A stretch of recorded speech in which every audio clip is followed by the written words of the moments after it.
Hi. How's everybody? Hi, Dad. Sunday, Mother's Day, May 10th. Happy Mother's Day to all my peer mothers and mothers who have come before me and mothers that will come after me. And of course, to Mother Earth. And I want to do a special shout out. I had 2 girlfriends lose their mothers this year. I'm going to do that without crying. So to Candy and Molly, I love you. And I'm thinking of you. Woo, tough one. Okay, so Frankenstein tea. Grab yourself something to drink. Sunday's normally my day off, but mine is still non-alcoholic at this time of day, although I will be treating myself to something later. I just did a whole project. I've been in the library for a little bit today. Susanna, my coworker, started a project yesterday. I finished it up this afternoon. We're going to one of the island restaurants that's doing takeout tonight, and we have little Mother's Day packages for moms. We have we've been packaging book sale books as one of the first ways for us to start to get material out to the public. And we've been doing these little like test sites to see, how our program's going to work, what that's going to look like, what supplies do we need, is it feasible, blah, blah, blah. So we did a magazine, a book, a really sweet little bookmark that Susanna had made about being a mom, and a couple of packets of tea in paper bags, and we stapled them up. And so we're going to go hand them out tonight at Macaloon's. So if anybody's on island, I encourage you to support all those island restaurants that are trying to make a go of it here. I think like whatever little bit we can do helps. And if you choose to get to go from Kathleen tonight at Macaloon's, the library will be there handing out Mother's Day treats. So, and again, that's our test, right? We're piloting this project. What's this going to look like during these next few weeks, months, days? We don't know how long. So that's a little check-in with me. I hope you're checking in with yourself. Frankenstein tea is a time to take a time out and to sit back and, how you feeling today, how you doing today. You still have a good chunk of the afternoon ahead of you and definitely all of the evening. So, change your day up if you need to, maybe take a shower, maybe call someone, maybe eat something healthy, or maybe eat something really unhealthy, like, there's no rules during COVID. I've come to live by that. There's no rules. You do what you got to do. So, like if a piece of chocolate cake sounds good, have a piece of chocolate cake. If you need spinach salad, have some spinach salad. I guess there is a rule, right? Just take care of yourself. I guess there is a rule. I didn't mean to be so flip about no rules. Of course there's rules. Definitely still put your seatbelt on, definitely wear your mask, definitely keep social distancing. I can't figure out what's up with gloves. I usually ask when I go somewhere, would you like me to have gloves on? That kind of thing. But, as far as like, what you could wear and, all those other things, like take it easy on yourself, don't put yourself in such a small box that your mental health starts to decline. So, and that's what Frankenstein Tea is about, right? Like just being together, keeping our connection alive, you having a chance to be, connected to the library, and really helpful to me to stay connected to you. So I appreciate you so much and I'm so thankful for you, coming on and tuning in. So I'm going to read from Zadie Smith again today. This is Grand Union Stories.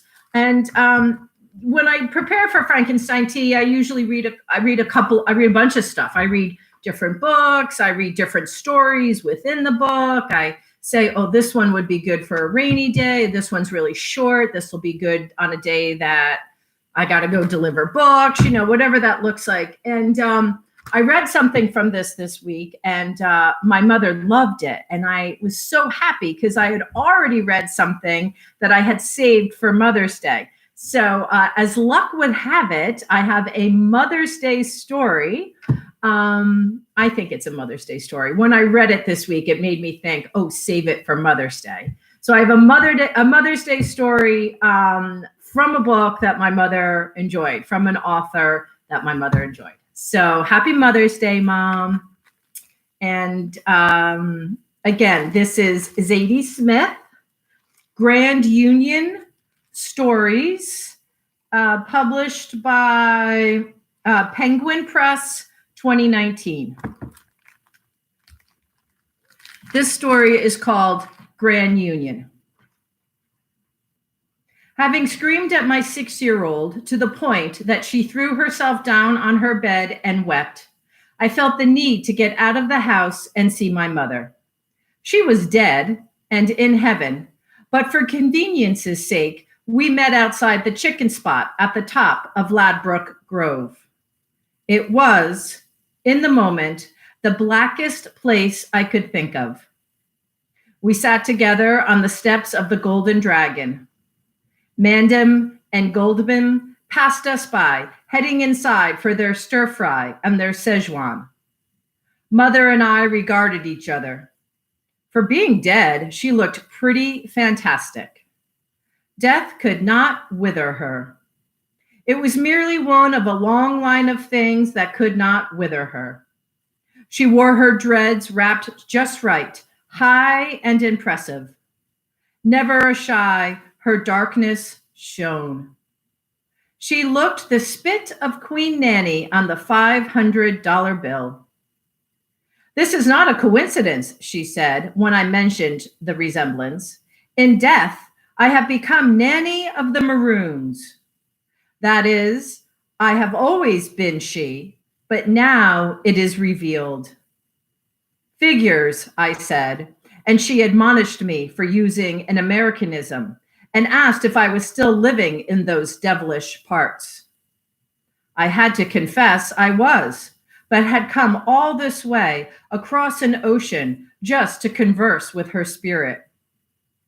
Well, you're Asante now, she said, and I was glad to hear it, having suspected as much.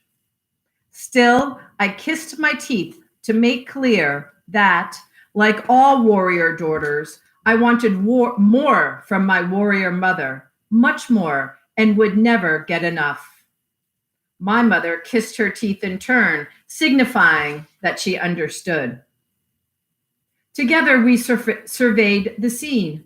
All around us was carnival detritus, red striped cans and abandoned yellow crusts of lamb patty, and broken whistles, and glittering press-on face jewelry, and filthy feathers, and friendly cards from the police describing proper stop and search procedure, informing us of the limits of their powers. Oh, Carnival. While we dance in the August sun, it's wonderful. It's sticky with joy. It's the sweet flypaper of life. But then night arrives. The police hurry us home. We survey the devastated streets. We think, surely we're not going to put ourselves through all this shit again next year. Nanny has gone to Carnival every year since 1972. Or maybe only I think that. The borders between me and everybody else have never been clear to me. Maybe all cycles must be respected. The women in our family, announced my mother, do not recognize the women in our family. Well, that seemed cheap and tautological to me, so I went inside to get some chicken. Though it's a Chinese place, it empathizes with its clientele, and that day they were offering inauthentic jerk with rice and pea and 2 plastic forks. I watched the daughter of the establishment sigh as the mother of the establishment critiqued her styrofoam box closing technique in rapid Cantonese. And I once knew a girl called Hermione whose mother would never sit down to eat. She went straight from cooking to cleaning, and if anyone tried to get her to the table, she said, "Oh, no, no, no, I'm fine with my little plate here." And then she'd clean up after everybody and pick at that plate like a bird, one bite every half hour or so, till it was stone cold and a skin had grown over it, at which point she'd scrape whatever was left into the bin and wash up the little plate too. It was her way of showing love, and it was so exotic to me. I was in awe of it.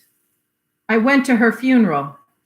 700 people stood up as one to chant, "She always thought of others, never of herself." But you can only really know the blood you're swimming in. When I got back outside, my mother had assumed the position of an old Obeah woman, legs wide apart, skirts falling in between, toes splayed like a duck. She still looked fantastic. Many had been the times she'd eaten the food straight off my plate before I'd even raised my plastic fork. But I could see why the Arawaks once flocked to her. If you're on the edge of extinction, nothing less than Nanny will do. "Yet you can't sing a note," I said to my mother. I was finally getting to the point. "And the weird thing is, my daughter sings with soul, truly with soul. And I suppose I'm worried about what it all means."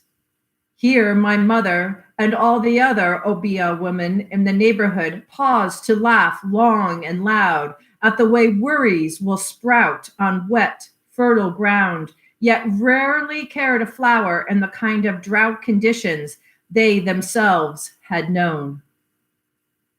Now, if you asked Billie Holiday, my mother said, with her eyes closed, she would tell you, "No one sings the word hunger like I do, or the word love."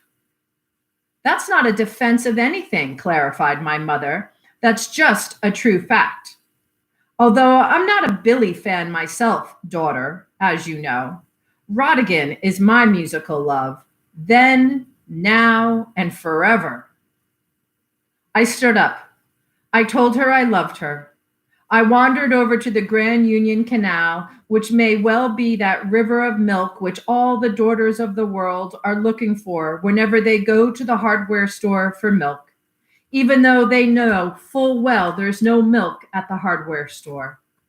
Hardware, Americanisms everywhere, but also love and recognition of history and the inconceivably broad shadow cast by the Blue Mountains, on top of which you'll find my maroon grandfather, never dying, undead, totally undead, living eternally among his chickens and goats, his parcels of contested land, his dozens and dozens and dozens of out-of-the-house children, among whom a few bold girls now make their way down the shady side of the mountain, following the tread of my mother and her mother and her mother, moving with necessary speed, not always holding each other's hands.